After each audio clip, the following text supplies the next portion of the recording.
तो इंटरफेरेंस है, डायफ्रैक्शन है। बेटा हम लोग इस चैप्टर में लाइट के लिए पढ़ रहे हैं, तो हम कहते हैं interference of light, diffraction of light. Otherwise interference is a general phenomena, can be done by any wave.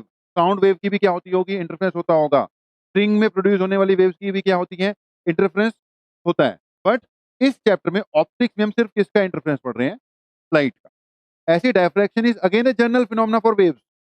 Sound wave diffract, sound waves के अलावा और भी तरह की जो वेव्स हैं वो भी डायफ्रैक्ट करती होंगी, लेकिन हम पर्टिकुलरली ऑप्टिक्स में अगर डायफ्रैक्शन पढ़ रहे हैं तो कौन सी पढ़ रहे हैं, डायफ्रैक्शन ऑफ लाइट। तो यहाँ पे मैंने पूरा पर्टिकुलर लिखा है। जब मैंने इंटरफेरेंस लिखा तब भी बोला interference of light, redistribution of light energy on the screen when light from two different sources interfere. तो डेफिनेशन इंटरफेरेंस ऑफ लाइट की बोली है। अब यहाँ पर भी डायफ्रैक्शन किसकी डेफिनेशन बोल रहे हैं हम, पर्टिकुलरली लाइट के लिए बोल रहे हैं। तो हमने बोला it is bending of a light at sharp edges. Okay, रेड की definition, what is diffraction, bending of light at the sharp edges. Okay ji.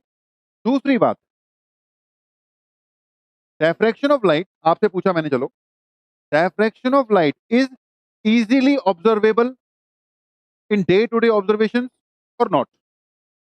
No, day to day life में जो डायफ्रैक्शन है बहुत ज्यादा होती ही नहीं है, इतनी ज्यादा इजीली ऑब्जर्वेबल कंसेप्ट ये नहीं है। रीजन क्या है, रीजन है कि essential condition, okay, essential condition for diffraction to occur. Okay, कोई बच्चा बता दे यार, what is the essential condition for diffraction to occur prominently, मतलब अच्छी खासी डायफ्रैक्शन हो या बढ़िया डायफ्रैक्शन हो या ठीक ठाक डायफ्रैक्शन हो, उसके लिए एक एसेंशियल कंडीशन है। क्या एसेंशियल कंडीशन है, रिधिमा बोलो जी।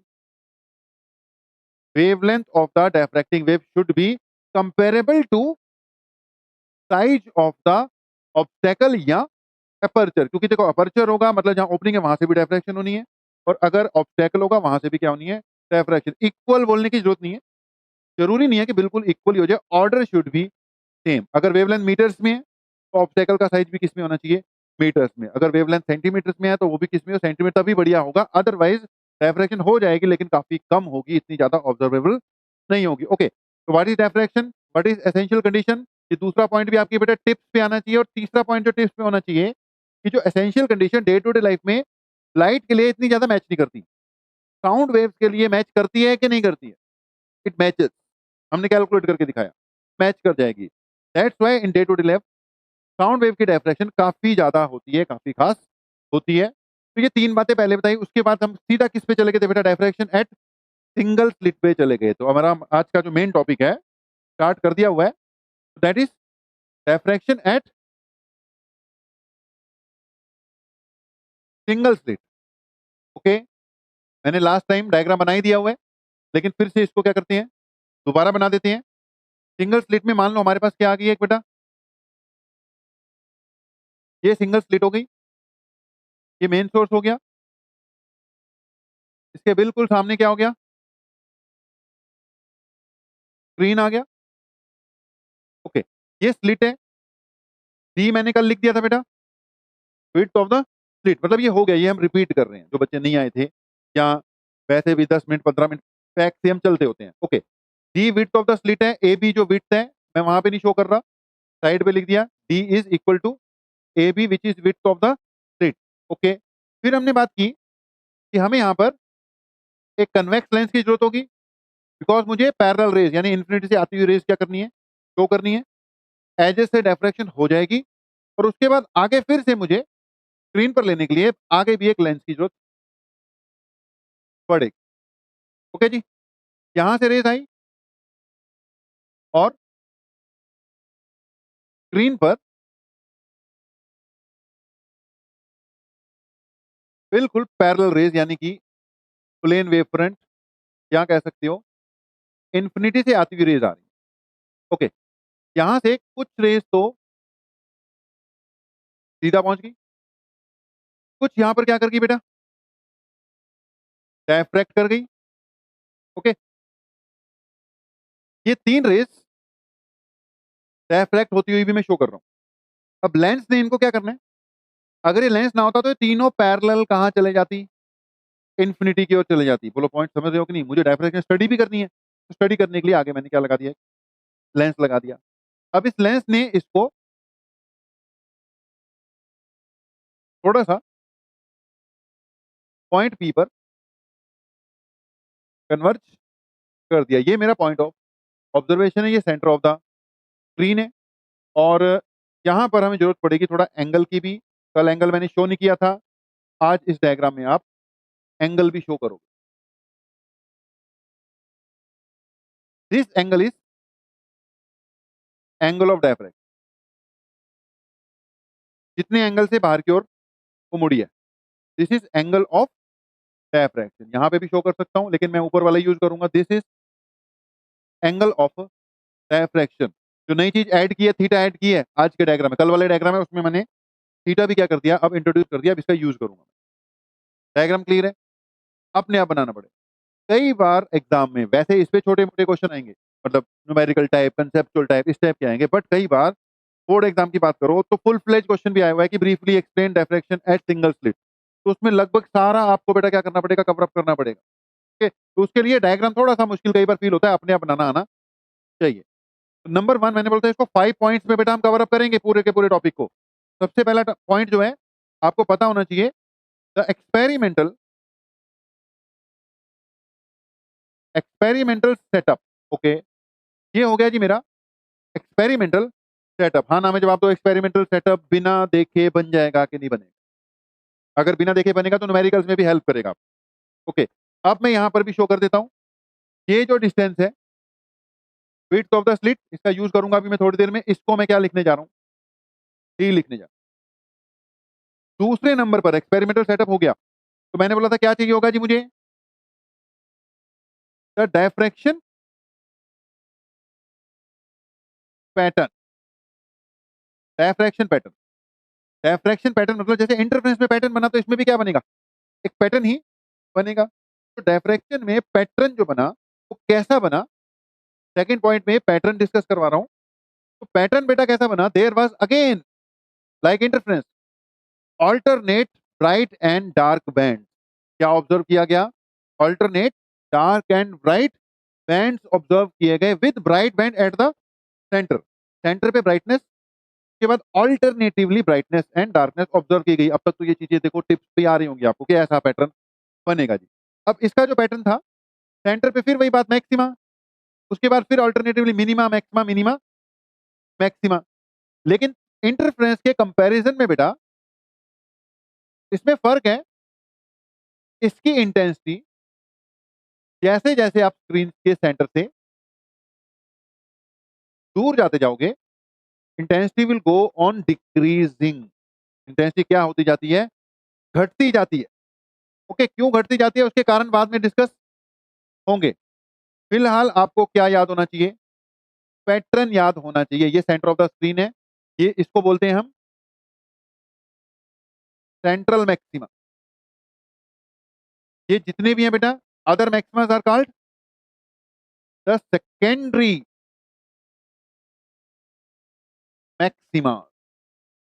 ठीक है, सेंटर वाला तो सेंट्रल मैक्सिमा हो गया, जो बाकी हैं वो क्या होंगे? Secondary maxima. और ये जो सारे हैं ये क्या है आपके? मिनिमा। जल्दी बोलो, क्लियर है जी?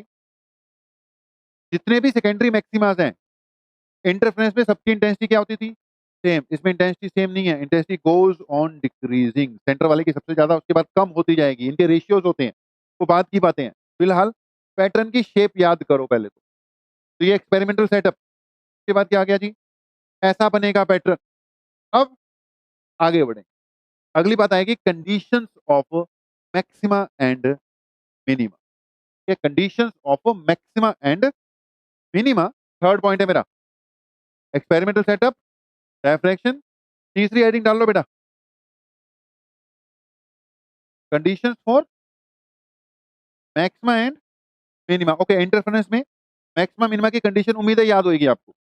इंटरफेरेंस में मैक्सिमा के लिए इंटरफेरेंस की बात कर रहा हूं, ये लिखनी नहीं है। मैक्सिमा की कंडीशन क्या होती थी बेटा? पार्ट डिफरेंस किसके इक्वल होना चाहिए? N lambda. और डायफ्रैक्शन में क्या होती थी? सॉरी, मिनिमा की क्या होती थी इंटरफेरेंस में? X should be equal to 2n minus 1 lambda by 2। याद है? ऐसे ही था कुछ। अब इसकी भी बेटा कंडीशंस है, इसकी कंडीशंस की डेरिवेशन वगैरह कुछ नहीं है। इसके सीधा क्या है? रिजल्ट इसके तो बुक में भी क्या होते हैं बेटा, डायरेक्ट क्या होते हैं, रिजल्ट ही होते हैं। तो इसकी डेरिवेशन पहले भी सिलेबस में नहीं थी, मतलब सालों साल से इसकी डेरिवेशन वगैरह होती नहीं है। इंटरफ्रेंस की डेरिवेशन अभी 2 साल पहले तक सीबीएसई के सिलेबस में थी, पिछले 2 सालों से उन्होंने इंटरफ्रेंस की डेरिवेशन जो है वो काट रखी है, लेकिन हमने आपको डिराइव भी करवाया था, याद करो, सारा ड्राइव कराया मैंने। ओके जी, तो अगली हेडिंग आ गई आपके पास, जल्दी बता दो, क्लियर है, अभी तक कोई कंफ्यूजन तो नहीं है? 5 बातें की है मैंने। नंबर 1 व्हाट इज डायफ्रैक्शन, यानी उसकी definition. Number 2 essential condition for diffraction. Number 3 sound और लाइट वेव में से कौन ज्यादा बढ़िया तरीके से डिफ्रैक्ट करती है, साउंड वेव करती है। अगली बात, चौथी बात मैंने क्या कर दी, सिंगल स्लिट वाले का एक्सपेरिमेंटल सेटअप। और पांचवी बात क्या कर दी, सिंगल स्लिट डायफ्रैक्शन जो हमने स्टडी करनी है, हमारे सिलेबस में है, उसका डायफ्रैक्शन पैटर्न, यानी इसके 2 पार्ट कर लिए मैंने। तीसरा पार्ट क्या है मेरा, व्हाट इज थर्ड पार्ट बोलो, condition for maxima and minima. ध्यान देना, उससे पहले एक पॉइंट समझाते हैं। यहां से एक परपेंडिकुलर डालो, इसका नाम रख लो बी एन। क्या बेटा, फिर से क्यों बनाएंगे, उसी में परपेंडिकुलर डालेंगे। सारा दोबारा बना के परपेंडिकुलर डालना वो तेरी मर्जी भाई, लेकिन मैं समझा नहीं आपने क्या बोला, ये वाला डायग्राम सारा फिर से बनाना है? सारा क्यों बनाना है बेटा, पीछे जो बना हुआ है ना उसी में यहां से क्या डालो, ऐसे तो हमारी जिंदगी बीत जाएगी डायग्राम बनाते हुए।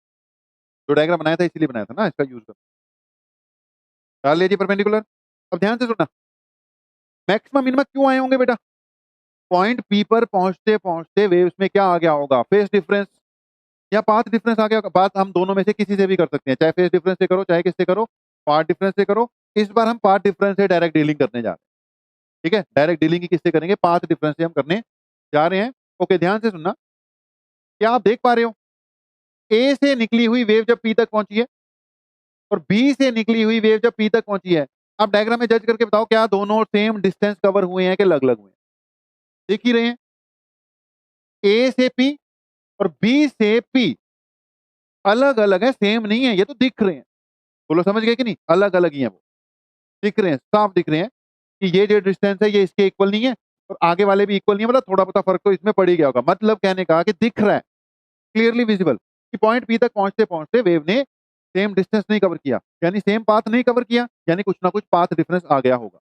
अब क्या आ गया होगा वो मैंने कैलकुलेट कर, ठीक है जी। तो there is some path difference between waves reaching point P from A and B. बिल्कुल एग्जैक्टली तो नहीं, लेकिन थोड़ा अंदाजे से कहा जा सकता है कि इनमें जो फर्क है ना, फर्क डिफरेंस है, वो कितना फर्क माना जा सकता है, बी एन के इक्वल माना जा सकता है। जल्दी बोलो, पॉइंट समझ गए कि नहीं? यहां से मैंने परपेंडिकुलर डाला, ये जो बी एन है ना, बी एन वो उतना ही कम करके देखो, यहां से इसका कम है इसका ज्यादा, लेकिन पीछे वाला मैंने क्या करवा दिया, ये वाला क्या करवा दिया, इसका कम करवा दिया, उसका ज्यादा हो गया, ऑलमोस्ट सेम हो जाएगा। ये इतना का पार्ट डिफरेंस है, हमें ये लेना पड़ता है। बोलो पॉइंट क्लियर कि नहीं? तो जो आपने कंडीशन हेडिंग डाली है उसमें लिख लो कि path difference between the waves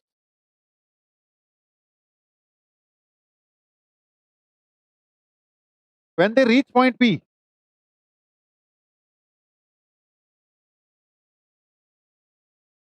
is given as path difference, जिसको डेल्टा एक्स, या मैं एक्स भी बोल सकता हूं क्योंकि हमने पिछली बार एक्स बोल रखा है, किसके इक्वल है बेटा, बी एन के इक्वल है। Path difference is equal to B N. Okay, अगर बेटा ये वाला एंगल थीटा है, ये वाला एंगल, तो भाई थोड़ी सी ज्योमेट्री लगाओगे, ये वाला एंगल किसके इक्वल प्रूव हो जाएगा, थीटा के इक्वल प्रूव हो जाएगा। ये जो बीच वाला एंगल दिख रहा है ना तुम्हें, ये वाला ज्योमेट्री लगाओगे तो किसके इक्वल प्रूव हो जाएगा, थीटा के इक्वल प्रूव हो जाएगा। अभी किया जा सकता है, लेकिन अभी फिलहाल मैं डायरेक्ट बता रहा हूँ, आप अपने आप लगाओ 1990 वाला केस लगा करना, जैसे लॉ ऑफ रिफ्लेक्शन में नहीं मैंने प्रूव कराया था। तो अभी टाइम नहीं है, ये थीटा है तो ये वाला एंगल किसके इक्वल प्रूव हो जाना है, थीटा के इक्वल प्रूव हो जाना है। जल्दी बोलो, कर लोगे अपने आप को तो देख लेना, या नहीं समझ में लगेगा मुझसे पूछ लेना। सिंपल ज्योमेट्री से अगर ये थीटा है तो ये वाला एंगल किसके इक्वल प्रूव हो जाना है, थीटा के इक्वल प्रूव हो जाना है। जल्दी बोलो, क्लियर है? गिवन क्वांटिटीज में मेरे पास width of the slit available है, ये गिवन में होती है। वेवलेंथ गिवन में होगी कि इतनी वेवलेंथ यूज की, विड्थ ऑफ द स्लिट इतनी थी जी, ये भी गिवन क्वांटिटीज। तो डी गिवन में हो गया, थीटा डायफ्रैक्शन एंगल है, तो यहाँ गिवन होगा, यहाँ में निकालना होता है कई बार। ओके, डायग्राम में थीटा भी दिख गया, बी एन पार्ट डिफरेंस है। तो अगर ये जो छोटा ट्रायंगल है A B N, A B N triangle में ये 90 डिग्री है, दिख रहा है? 90 के सामने वाला क्या होता है, हाइपोटेन्यूज, और एंगल के सामने वाला क्या होता है हमेशा, परपेंडिकुलर। तो उस ट्रायंगल में delta X equal to B N है, आल्सो फ्रॉम फिगर बेटा साइन थीटा किसके इक्वल आ गया? Sine theta is equal to perpendicular by hypotenuse. Perpendicular बेटा 90 के सामने वाला डी है, हाइपोटेन्यूज एंगल के सामने वाला वो बी एन है, यानी कि क्या लिख दिया? Perpendicular divided by hypotenuse. क्या कर देते हैं फिर? Sine theta equal to perpendicular, perpendicular क्या आना था? बी एन, और हाइपोटेन्यूज किसके इक्वल था? डी के। हो गया आप सीधा, तो B N divided by D. B N किसके इक्वल आ गया बेटा? डी साइन थीटा, यानी कि पार्ट डिफरेंस किसके इक्वल आ गया? D sine theta. ओके, छोटी सी बात, अगेन रटी हुई होनी चाहिए कि भी सिंगल स्लिट डायफ्रैक्शन में ये जो पाथ डिफरेंस है ना दोनों के बीच में पॉइंट पी पर, तो कितना आ जाना है? डी साइन थीटा आ जाना। थीटा एंगल ऑफ डायफ्रैक्शन हो गया। ओके, डी क्या हो गया? आपकी विड्थ ऑफ द स्लिट, और एक्स क्या हो गया जी? आपका पाथ डिफरेंस। एक्स यानी कि बी एन, यानी कि पाथ डिफरेंस किसके इक्वल आएगा? D sine theta. ये न्यूमेरिकल में अलग से आएगा, अलग से इसका यूज होगा, तभी मैं बिल्कुल डायरेक्ट नहीं, डिराइव करते हुए लगभग जितना हो सकता है उतना बताते हुए आगे बढ़ रहा हूं, तो न्यूमेरिकल्स में काम आ सकता है। ओके, कोई कंफ्यूजन तो नहीं है? सारे बच्चे ठीक ठाक तरीके से चल रहे हैं? डायफ्रैक्शन वाला टॉपिक सबसे मुश्किल टॉपिक माना जाता है। मुश्किल मतलब थोड़ा सा कंसेप्चुअली इतना ज्यादा क्लियर नहीं होता है, क्योंकि इसमें डिराइव नहीं करते हैं हम, रिजल्ट डायरेक्ट लिख देते हैं। अभी तो ये तो मैंने फिर भी डिराइव किया, अगले रिजल्ट में क्या देने जा रहा हूँ आपको? डायरेक्ट ही देने जा रहा हूँ। तो कंसेप्चुअली इतने ज्यादा क्लैरिटी के साथ नहीं आता, लेकिन भाई कुछ टॉपिक होते हैं बिल्कुल कंसेप्ट क्लैरिटी के साथ हमें लग रहे होते हैं, कई टॉपिक ऐसे भी हो सकते हैं जिसमें बिल्कुल एंड 100% सेटिस्फेक्शन नहीं आ रही होती, लेकिन फिर भी यार करने तो पड़ती हैं। तो ये वैसे उन टॉपिक्स में आता है जिसमें आपको 100% सेटिस्फेक्शन नहीं आएगी, जैसे इस बात की एक्सप्लेनेशन कि कहाँ कहाँ मैक्सिमा कहाँ कहाँ मिनिमा क्यों आया है, उसकी एक्सप्लेनेशन किताबों में भी थोड़ी अनसेटिस्फैक्टरी सी लगती है, लेकिन आगे चलकर हायर क्लासेस में जब डिटेल्स में पढ़ते हैं ना, तब चीजें समझ में आनी शुरू होती है हमें। फिलहाल बेटा जैसे जैसे वैसे वैसे लेकर चीजों को चल रही है, मेरे ख्याल से जितना मैंने बोला उतना क्लियर है कि नहीं? रेफ्रैक्शन अभी तक जितना बोला उतनी तो क्लियर हो ही रही है। तो फेज सॉरी पार्ट डिफरेंस कितना आ गया? D sine theta. मेरी हेडिंग क्या है? Condition for maxima and minima. उसमें मैंने सबसे पहले क्या कैलकुलेट करके दे दिया कि पार्ट डिफरेंस तो इतना। अब मैं कंडीशन बोलने जा रहा हूँ, बोलने मतलब डिराइव प्रूफ नहीं कराने जा रहा हूँ, डायरेक्ट ही बोलने जा रहा हूँ। हमें डायरेक्ट ही क्या रखनी है? याद रखनी है। ओके, बुक में भी मैं बोल रहा हूँ ये डायरेक्ट ही है। तो पाथ डिफरेंस बेटा किसके इक्वल प्रूव कर दिया तुमने? D sine theta. अब कंडीशंस में जी मैक्सिमा की कंडीशन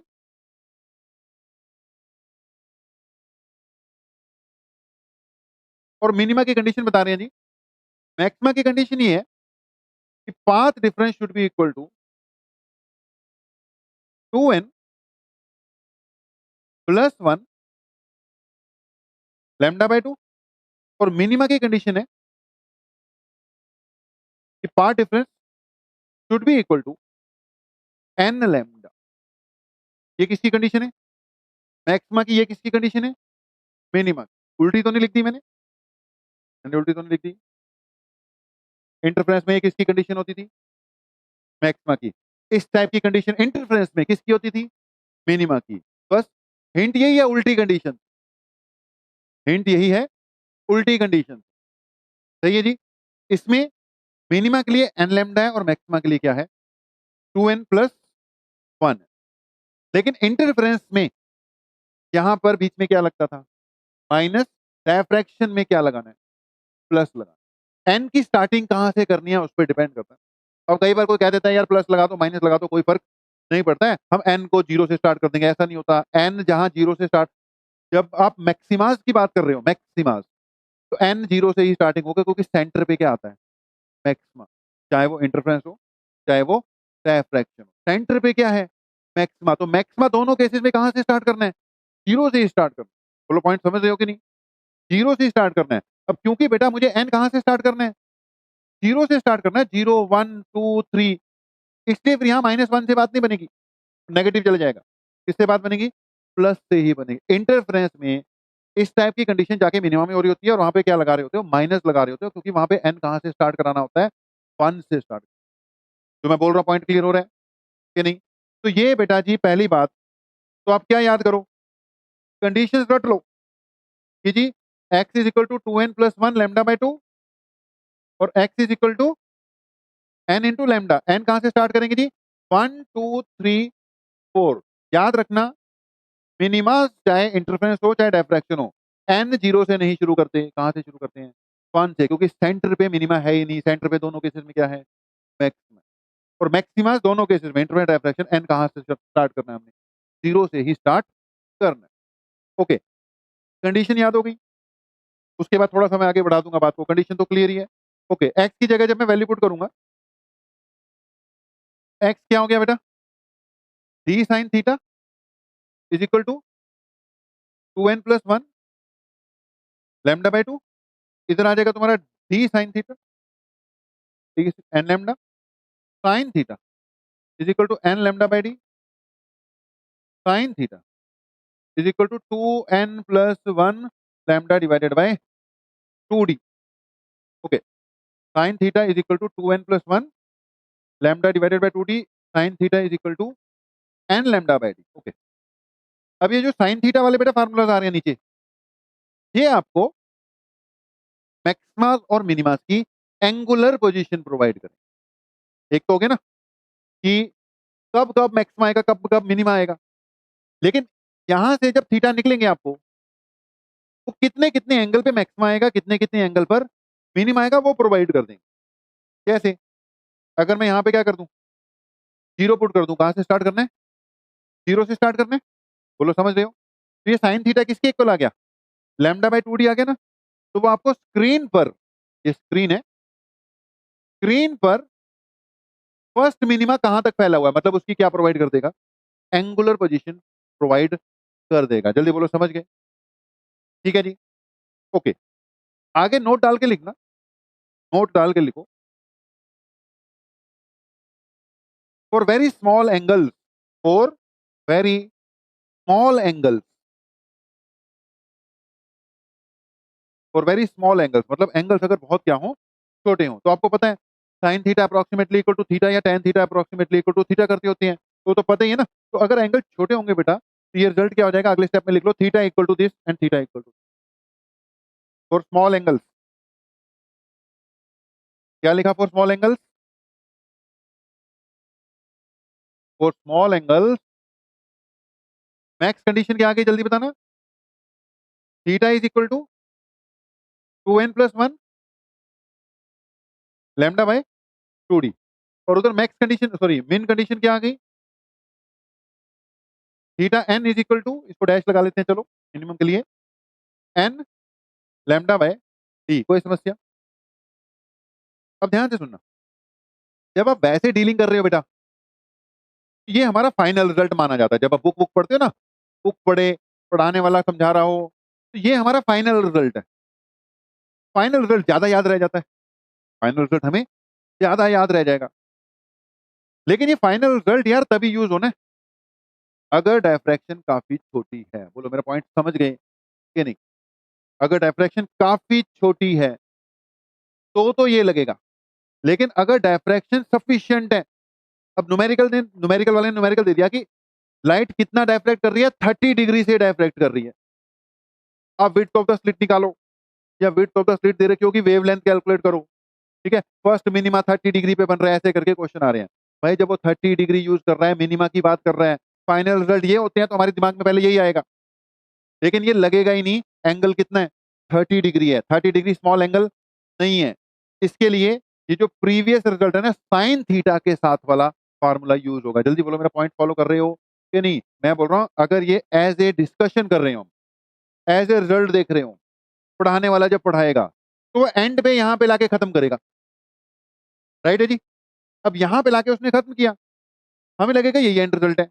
लेकिन जब न्यूमेरिकल्स में एंगल ऑफ डायफ्रैक्शन ज्यादा चल रहा होगा, 30 डिग्री 60 डिग्री भी दे देगा यार न्यूमेरिकल्स में, एनसीईआरटी में कुछ न्यूमेरिकल्स ऐसे, तो उसमें ये ऐसे यूज ही नहीं करना, गलत आएगा सब कुछ। आपको ये कैसे यूज करना पड़ेगा?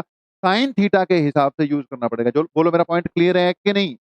अगर 30 डिग्री दिया हो तो तुम इसको तो क्या पुट कर दोगे? 30 डिग्री का मतलब π/6 पुट कर दोगे। जबकि ये साइन के साथ जब यूज होगा तो साइन 30 की वैल्यू कितनी आती है? 1/2 आती है। बहुत बड़ा क्या हो जाएगा? फर्क हो जाएगा। पता नहीं जो मैंने पॉइंट बोला आप समझ भी पाए कि नहीं समझ पाए? समझा मैं जो बोल रहा हूँ? मैं ये बोल रहा हूँ बड़े ध्यान से फार्मूला यूज करना होता है, स्पेशली न्यूमेरिकल। वहां पे थीटा का चक्कर है। यही पंगा कहाँ पे? वो जब प्रिज्म वाले क्वेश्चन करते हैं, वहां पे भी जो फाइनल रिजल्ट है आपका, delta into mu minus 1 into A. ये सिर्फ तब यूज करते हैं जब एंगल ऑफ प्रिज्म क्या होगा, काफी कम होगा। मतलब 15 डिग्री की लिमिट दी हुई है कि एंगल ऑफ प्रिज्म 15 डिग्री से कम है तो ये लगाना है, अदरवाइज वो पूरा बड़ा वाला क्या लगाना होता है, फार्मूला लगाना होता है। जल्दी बोलो, मैं जो बोल रहा हूँ पॉइंट समझ रहे हो कि नहीं? तो जब न्यूमेरिकल्स करेंगे ना बेटा तो जरूरत पड़ेगी इसकी। ऐसी मैं बोल रहा था कि जो फ्रिंज विड्थ वाला कल मैंने कराया ना इंटरफेरेंस के परसों, फ्रिंज विड्थ कैलकुलेट कराई है, तो वैसे तो सिलेबस में लिखा हुआ था कि only expression for fringe width lambda D by D, लेकिन मैंने एक्सप्रेशन नहीं की, मैं इसके बैक स्टेप्स पे था। मैंने पहले क्या करवाया, position of maximas Y, position of minimas Y dash. बोलो समझो पॉइंट कि नहीं? पहले वाई वाई डैश निकाल के माइनस करवाकर बीच में मैक्सिमा बनता है, याद आ रहा है? कुछ बीच में मिनिमा बनता है, तो मैं बैक से ही आया था। अब वो बैक वाला जो रिजल्ट है ना, वाई डैश और position of maxima position of minima वाला, वो डायरेक्टली फिर न्यूमेरिकल्स में कई बार यूज करना पड़ता है, तो इसलिए प्रीवियस स्टेप से ही लेकर चला था। अभी अभी शायद जो मैंने बोला वो आपको पॉइंट क्लियर होगा। क्लियर है जी? ओके, थोड़ा रिवाइज कर लो। टॉपिक क्या चल रहा है आपका इस वक्त? टॉपिक क्या चल रहा है? प्रेजेंट टॉपिक क्या चल रहा है? Diffraction at single slit. Diffraction at single slit में नंबर 1 मुझे क्या चाहिए? Experimental setup. दूसरे नंबर पे क्या सिखा दिया? पैटर्न कैसा बनता है। तीसरे नंबर पे क्या बात की? Conditions for maxima and minima. Condition और मैक्सिमा मिनिमा में पहले क्या निकालते हैं हम? Path difference. Path difference calculate करने के बाद कंडीशंस आ गई, कंडीशंस कोई हमने डिराइव नहीं की, वो कैसी निकाली है? बिल्कुल बेटा डायरेक्ट निकाली। ओके, वो डायरेक्ट निकाल दी है, और उसमें फिर साइन थीटा के फॉर्म में भी, इस फॉर्म में भी मैंने आपको रिजल्ट बता ही दिया है। एन कहां से स्टार्ट करना था? 0 से। तो जो सेंट्रल मैक्सिमा है उसकी एंगुलर पोजीशन क्या है बेटा? Lambda by 2d। उसके बाद अगला फर्स्ट मैक्सिमा है, उसकी कितनी आएगी? 3/2 लैम्डा बाय डी। जो अगला मैक्सिमा होगा 5/2 लैम्डा बाय डी। समझ रहे हो बातों को कि नहीं? ऐसी जो मिनिमास की बेटा एंगुलर पोजीशन है, ये 1 से स्टार्ट करना है। पहले की कितनी आएगी बेटा? Lambda by D. उससे अगला, this is first maxima, this is sorry minima, this is second minima. ये कितनी हो जाएगी बेटा? 2 लैम्डा बाय डी। अगला किस पे आ जाएगा? 3 लैम्डा बाय डी। समझ भी रहे हो? ये किसकी एंगुलर पोजीशंस है? मिनिमास की। ये किसकी एंगुलर पोजीशंस है? मैक्सिमस। बिल्कुल सीक्वेंस बनता हुआ दिखाई देगा। ये लैम्डा बाय 2d है, ये कितना है? लैम्डा बाय डी, मतलब उससे डबल डिस्टेंस हो गया। ये half lambda by 1.5 lambda by D. तो अगर मैं पैटर्न बनाता हूं, सेंटर पर क्या है? मैक्सिमा। ये दोनों के दोनों मिनिमा। ये पहला मिनिमा कहां पर है बेटा? एंगुलर पोजीशन लैम्डा बाय, ये एंगुलर पोजीशन है, ठीक है, लैम्डा बाय डी। अगला कहां पर है? Lambda by D. उससे अगला मिनिमा कहां पर आने? 2 लैम्डा बाय डी। जल्दी बोलो, समझ रहे हो कि नहीं? ये लैम्डा बाय डी है, ये 2 लैम्डा बाय डी है, बीच में क्या है? Minima, sorry maxima. और मैक्सिमा की पोजीशन क्या है अगले वाले की? 3/2 यानी 1.5। ये लैम्डा बाय डी है, ठीक है, ये twice of lambda by D है, और बीच वाला 1.5 ऑफ लैम्डा बाय डी है। ये ऐसे ही सीक्वेंस क्या होता रहेगा, चलता रहेगा। ठीक है जी? तो कुछ चीजें जो हैं देखो सारी समझ में लगेंगी, कुछ चीजें थोड़ी कम समझ में लगेंगी, लेकिन जब आप इनको डे टू डे बेसिस पर बेटा रिवाइज कर लोगे तो ये पूरी भी समझ में लग सकती है। ठीक है, जितना यहाँ समझ में लग गया ठीक है, बाकी घर पे जाके रिवाइज करो, आएगा। ओके, और हम जब करा रहे हैं तो मैं हर बार क्या करता हूं कि भाई बहुत बोल दिया, बहुत फैला के समझा दिया, लेकिन कंक्लूजन में क्या लेकर जा रहे हो, टिप्स पे क्या लेकर जा रहे हो, वो क्लास में ही निकलते वक्त ही टिप्स पे होना चाहिए कि यार 4 गल्ला था ठीक है, क्लियर ही है ना, बाकी पढ़ लेंगे, जो भूल जाएगी उसको रिवाइज कर लेंगे, लेकिन कंक्लूडिंग पॉइंट पैटर्न बनाना आना चाहिए। ओके, एक्सपेरिमेंटल सेटअप आना चाहिए, मैक्सिमम मिनिमा की कंडीशन याद होनी चाहिए। बीच की बातें तो फिर रिवाइज करनी पड़ती होती है, वो भूल जाती है। ओके, ये भी क्लियर हो गया। कितने पॉइंट किए मैंने? 5 पॉइंट पे बोला हुआ इसको कवर अप करना है। पहला पॉइंट क्या था? सेटअप। दूसरा पॉइंट क्या? पैटर्न। तीसरा पॉइंट क्या था? Condition for maxima and minima. 3 हो गए। चौथी लिखो, width of central maxima. Width of central maxima. Width of central maxima. Fourth point जो हमारा आ रहा है that is width of central maxima. अब ध्यान से सुनना बेटा, in interference we have obtained width of all the maxima and all the minima. सबकी सेम ही होती है, जिसको मैंने क्या बोला फिर अल्टीमेटली फ्रिंज विड्थ इन वाईडीएससी बोल दिया। वो चाहे मैक्सिमा हो चाहे मिनिमा, सबकी क्या है? सेम ये lambda capital D divided by small D, तो उसमें कोई कंफ्यूजन नहीं है, सबकी सेम है, मैक्सिमा की भी उतनी, मिनिमा की भी उतनी। तो वहां पे ये बोलने की जरूरत नहीं पड़ी विड्थ ऑफ सेंट्रल मैक्सिमा या कौन सा मैक्सिमा, वहां पे तो सिर्फ क्या बोल दो, विड्थ ऑफ फ्रिंज विड्थ बोल, ठीक है, या मैक्सिमा सबकी सेम है। यहाँ पे सबकी सेम नहीं होती भाई, सबकी नहीं, हम सिर्फ किसकी कैलकुलेट करेंगे, सेंट्रल मैक्सिमा की विड्थ ही कैलकुलेट करेंगे। जल्दी बोलो मेरा पॉइंट, सिर्फ किसकी विड्थ कैलकुलेट करनी है हमने, सेंट्रल मैक्सिमा की। तो मेरे चौथे पॉइंट में सिर्फ क्या है, विड्थ ऑफ सेंट्रल मैक्सिमा ही लिखा है। डन हो गया, ओके। ध्यान से सुनना, ये स्क्रीन है, यहां से लाइट ओरिजिनेट हो रही है,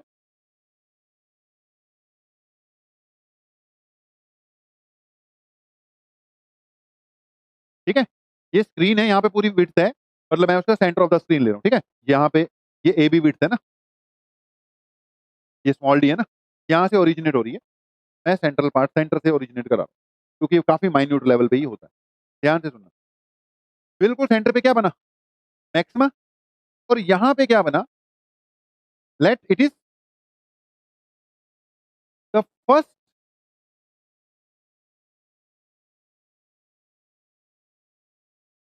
मिनिमा। जल्दी बोलो, समझ गए कि नहीं, ये क्या चीज है, फर्स्ट मिनिमा है। ऐसे इससे दूसरी और भी, यहां पर भी, ये क्या है, फर्स्ट मिनिमा है कि नहीं, जवाब दे दो यार, अभी तक नहीं दिया। ये फर्स्ट मिनिमा है, दोनों तरफ होते हैं ना भाई, दोनों तरफ के फर्स्ट मिनिमा के बीच में कौन है, सेंट्रल मैक्सिमा। जल्दी बोलो, समझ रहे हो कि नहीं, दोनों के बीच में कौन है, सेंट्रल मैक्सिमा। मुझे सिर्फ सेंट्रल मैक्सिमा की क्या चाहिए, विड्थ चाहिए, ओके। तो ये फर्स्ट मिनिमा है, मिनिमा के लिए N lambda by D result है कि नहीं, मिनिमा का रिजल्ट चेक कर लो आप पिछली कॉपी में, पिछले पेज पर। तो theta is equal to N, ये किसकी कंडीशन बना रखी है मैंने, मिनिमा की कंडीशन बना रखी है, ये मिनिमा की, N lambda by D minima के लिए, जवाब दे दो, ओके। फर्स्ट मिनिमा के लिए क्या ये लैम्डा बाय डी बन जाएगा, क्योंकि एन क्या भर दूंगा मैं, 1 भर दूंगा। तो बेटा जी, इस पॉइंट की जो एंगुलर पोजीशन है, ये थीटा 1 है, जो कि किसके इक्वल है, लैम्डा बाय डी, जवाब दे दें, सही है। और ऐसे दूसरी तरफ भी, ये भी थीटा 1 ही है, और ये भी किसके इक्वल है, लैम्डा बाय डी के इक्वल है। बोलो बेटा, क्लियर है, पॉइंट समझो, पॉइंट क्लियर है ये। अब तुम ही बताओ, जो सेंट्रल मैक्सिमा है उसका एंगुलर स्प्रेड कितना आ जाएगा, ये टोटल आ जाएगा कि नहीं, थीटा 1 प्लस थीटा 1, जल्दी बोलो, समझ गए कि नहीं। तो जो सेंट्रल मैक्सिमा है बेटा, उसका एंगुलर स्प्रेड किसके इक्वल आ जाएगा, 2 थीटा 1 के इक्वल आ जाएगा। तो यहां पे नोट कर लो जी, angular spread of the central maximum, ये सेंट्रल मैक्सिमम का एंगुलर स्प्रेड है, ये टू टू थीटा 1, यानी कि 2 इंटू लैम्डा बाय डी बन जाएगा। लिख लेना इसके बारे में, ये थीटा क्या चीज है, तो ये थीटा 1 क्या चीज है, थीटा 1 तो मिनिमा का, it is equal to twice of lambda divided by D. अब तो फ्लो बन गया होगा, अब तक तो क्लियर होना शुरू हो गया सब कुछ। तो it is twice of lambda divided by D. Lambda क्या है जी, wavelength of the light use, D क्या है यहाँ पर, विड्थ ऑफ द स्लिट। देखो कंफ्यूजन होती है कई बारी, मैं इंटरफ्रेंस में भी डी यूज करता हूँ, यहाँ पे भी डी कर लिया। इंटरफ्रेंस में जो डी है वो क्या है, डिस्टेंस बिटवीन द स्लिट्स। यहाँ पे जो डी है क्या है, विड्थ ऑफ द स्लिट। जवाब दे दो जी, कोई कंफ्यूजन वाली बात नहीं, ओके। एक बात यहीं पर और कर देते हैं, अगर मैं इस चीज को वाई मान लूं, ठीक है, इस चीज को क्या मान लूं, वाई, तो थीटा को क्या बोलती है, एंगुलर विड्थ, और इस वाई को क्या बोलूंगा, बस विड्थ बोलूंगा। याद है इंटरफ्रेंस में भी तो पहले फ्रिंज विड्थ निकाली थी, और वहां से क्या निकाली थी, एंगुलर विड्थ निकाली थी। तो ये एंगुलर विड्थ है, जो मैंने अभी निकाली है, क्या निकाली है बेटा, एंगुलर स्प्रेड निकाला है। कई बार वो विड्थ मांगता है, तो उसमें भी कन्वर्ट कर देते हैं इसको, कोई दिक्कत वाली बात नहीं है। ये विड्थ है, स्लिट और स्क्रीन के बीच का जो डिस्टेंस है, उसको हम किससे डिनोट करते हैं जी, कैपिटल डी से। स्क्रीन और स्लिट के बीच का जो डिस्टेंस है उसको किससे डिनोट करते हैं? इंटरफ्रेंस में भी कैपिटल डी से करना है, यहाँ पे भी किससे कर देंगे? कैपिटल डी से कर दिया। दोनों के बीच का जो डिस्टेंस है, कोई दिक्कत वाली बात नहीं होनी चाहिए। ओके, ये कैपिटल डी हो गया। अब ध्यान से सुने, ये जो ऊपर वाला ट्रायंगल आपको दिख रहा है छोटा वाला, ये जो पर्पल कलर वाला जो है, इस ट्रायंगल में क्या तुम लिख सकते हो? Theta is equal to length of arc divided by radius वाला फार्मूला। लेंथ ऑफ आर्क किसके इक्वल है? पाई। रेडियस किसके इक्वल है? डी के इक्वल। जवाब दे दो, सही है। ठीक है, अगर इसको थीटा वन लिख दूं, थीटा जनरल वर्ड है, अगर इसको थीटा वन कर दूं तो ये फर्स्ट मिनिमा की एंगुलर विड्थ है, जो मैं यहाँ पे लिखी हुई है। मैं दूसरे फॉर्म में अब इसको बता रहा हूँ, जल्दी बोलो, मामला क्लियर है कि नहीं? ओके, तो वाई बेटा किसके इक्वल हो गया? Theta one into capital D आ गया। थीटा वन किसका है? Lambda by D into capital D आ गया। ओके, ये वाई किसके इक्वल कैलकुलेट कर दिया जी तुमने? Lambda D by D. Okay, अगर ये कैलकुलेट हो गया, कोई बच्चा मुझे देख के बताएगा कि जो सेंट्रल मैक्सिमा है, सेंट्रल मैक्सिमा, उसकी अगर मैंने विड्थ निकालनी हो बस, तो वो कितनी आ रही है? 2 लैम्डा डी बाय डी। बहुत बढ़िया, क्योंकि ये वाई है तो वाई दूसरी तरफ भी तो है ना। ये तो अभी वाई निकाला है, तो उसकी बेटा जो विड्थ आ रही है वो कितनी आ रही है? वाई ही ये होगा। और जल्दी बोलो, समझ गए कि नहीं? मैंने एंगुलर विड्थ निकाल दी, लेकिन मैंने हेडिंग क्या लिखवाई थी? Width of the central maxima लिखाई थी ना, तो वही वाई निकालना था असल में तो, लेकिन मैंने दोनों निकाल दी। अगर सिर्फ क्या निकालनी हो? Angular width, it is 2 lambda by D. और अगर क्या निकालनी हो इसकी?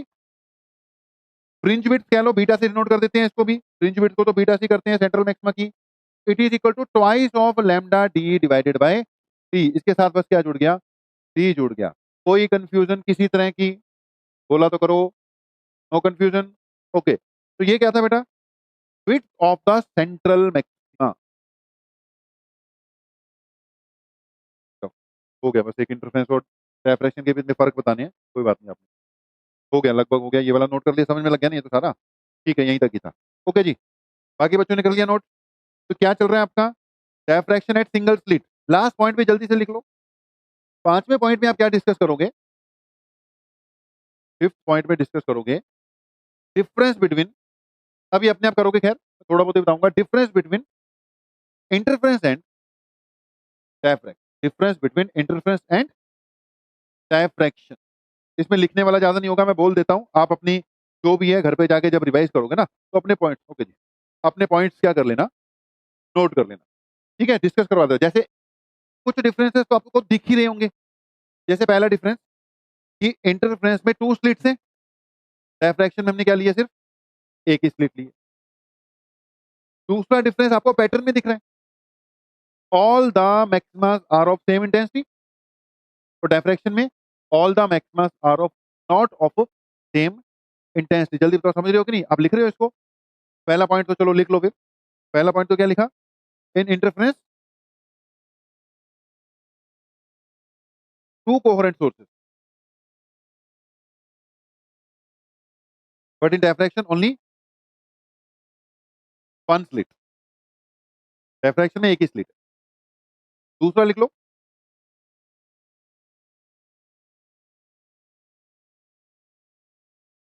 इन interference intensity of all the maximas remain same, but in diffraction intensity of maximas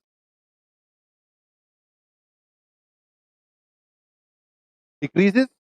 Intensity of maximas decreases as one move away from the center of the screen. As one move away from the center of the screen. लिख लिया जी? एक और लिख लो, in interference width of all the fringes is same. Width of all the fringes is same. In diffraction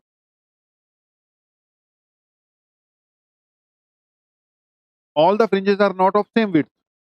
All the fringes are not of same width. अब एक last point है, तो ध्यान से समझना, वो समझाने वाला है। लिखा जाए तो लिख लेना। कहते हैं कि जो डायफ्रैक्शन है ना बेटा, अब इसमें भी देखो मैक्सिमा मिनिमा जैसे ही कुछ बना है ना, पैटर्न ही तो बना, तो वेव्स आपस में क्या हुई होंगी, मिक्स हुई होंगी, तभी क्या बना, पैटर्न बने। तो आपने एक पॉइंट पढ़ा है हाइजन प्रिंसिपल। हाइजन प्रिंसिपल कहता है कि every point on a wave front act as a fresh source of light sending out wavelets in all direction. ऐसा पढ़ा हुआ है कि नहीं?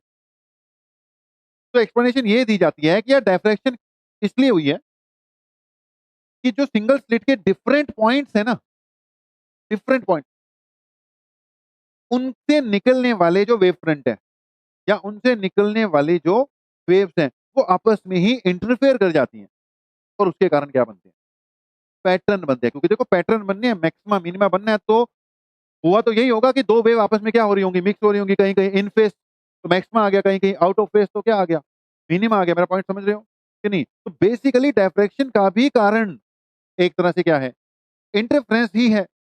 बस इंटरफ्रेंस में टू इंडिपेंडेंट दो अलग अलग कोहेरेंट सोर्सेस लिए गए हैं, और डायफ्रैक्शन में एक ही सोर्स के डिफरेंट पार्ट्स की लाइट आपस में क्या करती है, इंटरफेयर कर जाती है। जल्दी बोलो, मेरा पॉइंट समझे कि नहीं? ये जब भी कभी आपसे डिफरेंसेस वगैरह पूछा जाए ना, तो ये वाली बात अगले को जरूर बताओ कि इंटरफेरेंस इज ड्यू टू, लिख लो, interference is due to superposition of wave from two different coherent sources. Interference is due to superposition of waves from two different coherent sources, and and diffraction is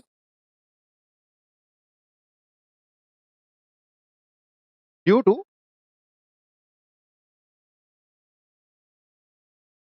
the interference of waves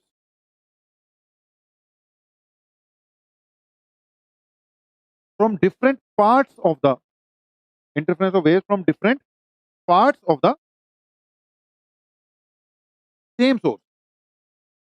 bracket में लिख लेना slit, same source या slit. ठीक है जी, हो गया जी diffraction. अब diffraction का बेसिक वाला काम हो गया, अब बचते हैं आपके न्यूमेरिकल्स वगैरह। अब ये न्यूमेरिकल्स वगैरह बेटा कवर अप करके रखो,